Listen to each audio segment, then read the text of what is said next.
بسم اللہ الرحمن الرحیم۔ شروع اللہ کے نام سے جو بڑا مہربان نہایت رحم والا ہے۔ السلام علیکم ورحمۃ اللہ وبرکاتہ۔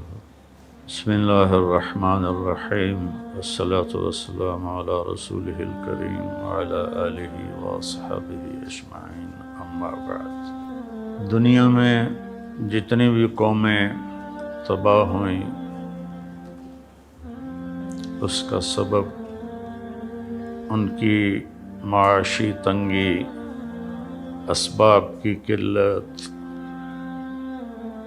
یہ نہیں تھا۔ قرآن کہتا ہے ہر قوم اس وقت تباہ ہوئی جب وہ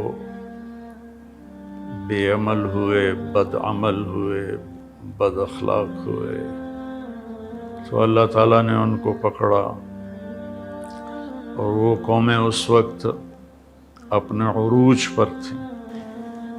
میرے محترم پاکستانی بھائیوں، بہنوں، بچوں،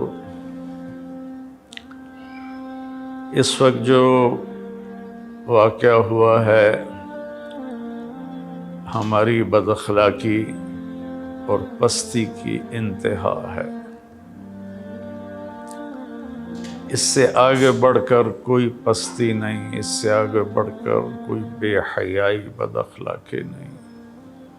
مجھے سمجھ میں نہیں آ رہا کہ میں اس کی مذمت کے لیے الفاظ کیا استعمال کروں، اور قوم کی اخلاقی پستی کے لیے کون سا نوحہ لکھوں، کون سا مرثیہ بیان کروں کہ ہم ہر لحاظ سے اخلاقی طور پر کتنے پست ہو چکے ہیں۔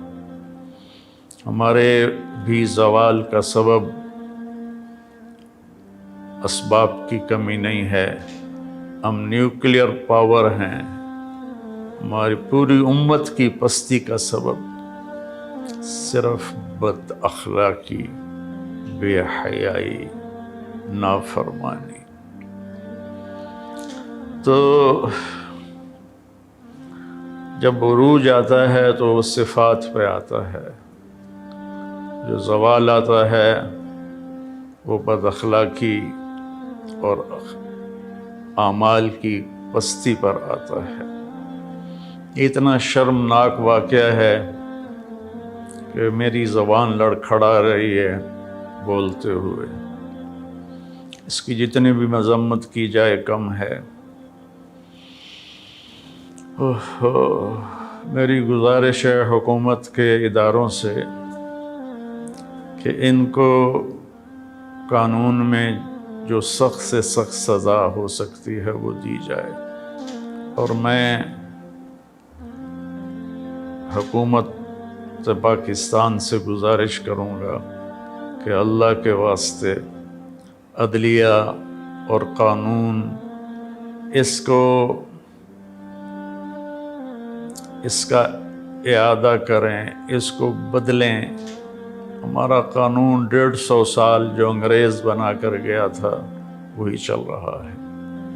ہماری عدلیہ میں بہت اچھے جج ہیں، بہت اچھے وکیل ہیں، آنے والا بھی مظلوم ہوتا ہے، لیکن سب تھک ہار جاتے ہیں انصاف لیتے ہوئے۔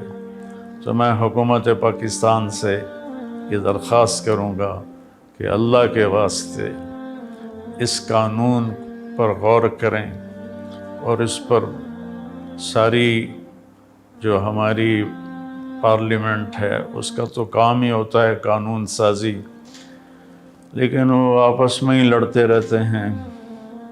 تو اس میں سارے جو اپوزیشن ہے، حکومت ہے، مل کر جو اچھے صاحب علم وکلاء اور جج ہیں، سچے ہیں، دیانتدار ہیں، یہ سب مل کر اس قانون کو تبدیل کریں۔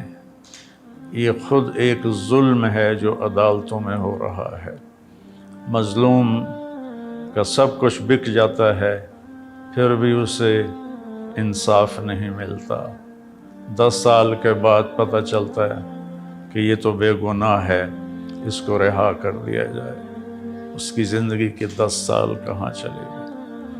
وہ کتنے بے گناہ پھانسی پر چڑھ گئے۔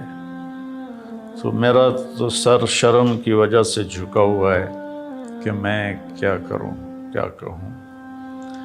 تو ایک تو میری حکومت سے گزارش ہے کہ ان کو سخت سے سخت سزا دی جائے، اور دوسرا قانون سازی کی جائے۔ یہ قانون پرانا ہو چکا ہے، آج سے 80 سال پرانی گاڑی پر کون چڑھے گا؟ ایسے ہی 150 سال ہو چکے ہیں، اس قانون کو بدلنے کی ضرورت ہے۔ انصاف جلدی دینا یہ عدلیہ کے ذمے ہے، وکلاء کے ذمے ہے، حکومت کے ذمے ہے۔ چنگیز خان بہت بڑا حکمران گزرا ہے، بہت ظالم تھا، کوئی شک نہیں۔ دنیا کی سب سے بڑی حکومت بنائی، کوئی شک نہیں۔ دنیا کے 22% حصے پر اس کی حکمرانی قائم ہوئی۔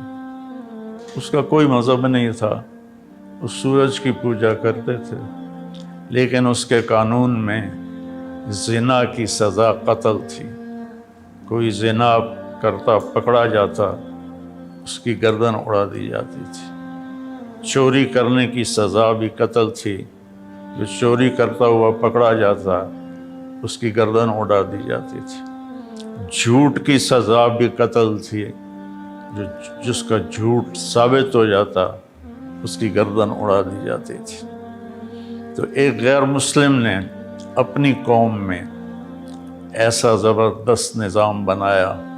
ہم تو ملت اسلام ہیں، اور یہ ایک واقعہ ہائی لائٹ ہو گیا۔ ایسے واقعات روزانہ ہو رہے ہیں۔ چائلڈ ابیوز بہت زیادہ، بچیوں کے اوپر زیادتی بہت زیادہ۔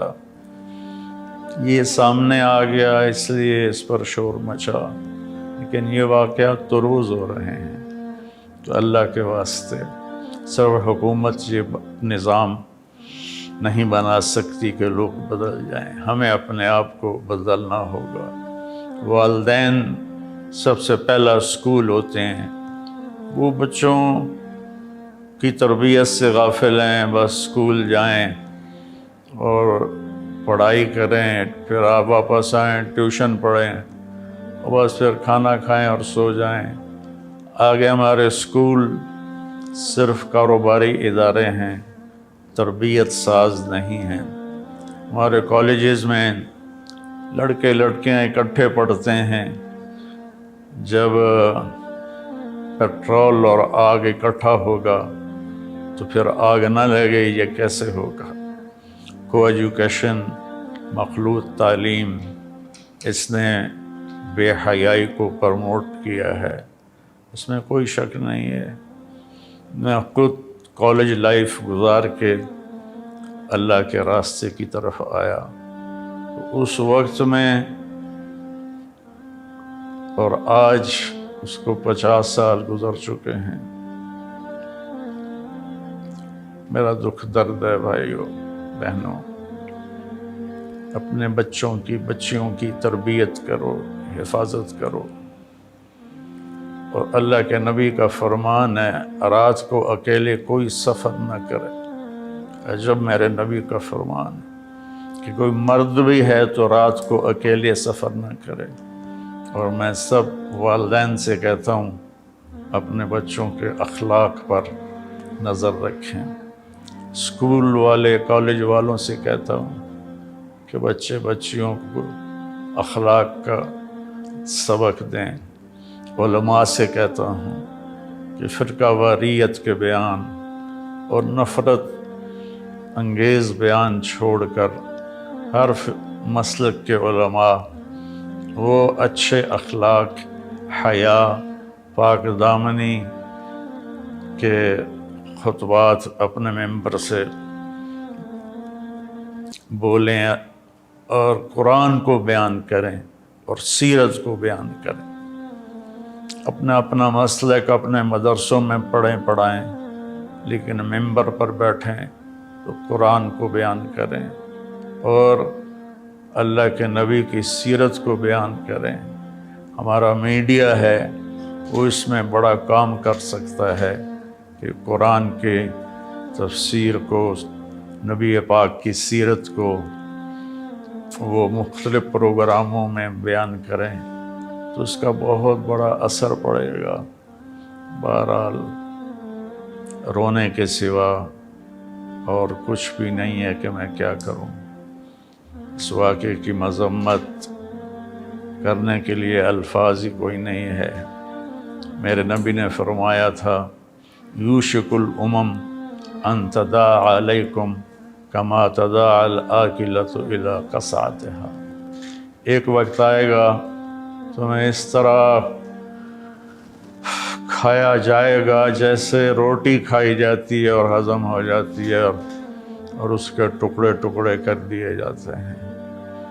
تو صحابہ نے پوچھا ابا من قلۃ نحن یومئذ یا رسول اللہ، یا رسول اللہ کیا ہم ان دنوں تھوڑے ہوں گے؟ آپ نے فرمایا لا بل انتم یومئذ کثیر، تم بہت بڑی تعداد میں ہوگے، ولیکنکم غثاء کغثاء السیل، تم بہتے پانی پر جو کوڑا کرکٹ ہوتا ہے تمہاری وہ حیثیت ہوگی۔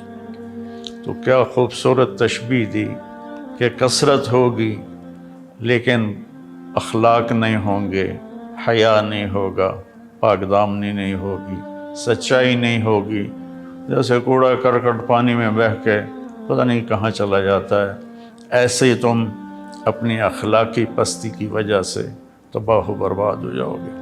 تو بھائیو بہنوں، کوئی حکومت ایسی نہیں ہے جو سچ کو نافذ کر دے، پاک دامنی کو نافذ کر دے۔ یہ انفرادی ذاتی معاملہ ہے۔ ہم خود اپنی زندگی میں حیا، پاک دامنی، سچائی، رزق حلال، دیانتداری، پردہ، مستورات سے کہتا ہوں پردے کو رواج دیں۔ اللہ تعالیٰ نے اس میں بڑی حکمتیں رکھی ہیں۔ اللہ تعالیٰ ہمیں سچائی نصیب فرمائے، اچھے اخلاق نصیب فرمائے، اور اس بے حیا معاشرے کی اللہ اصلاح فرمائے اور اسے خیر کی طرف متوجہ فرمائے۔ السلام علیکم ورحمۃ اللہ۔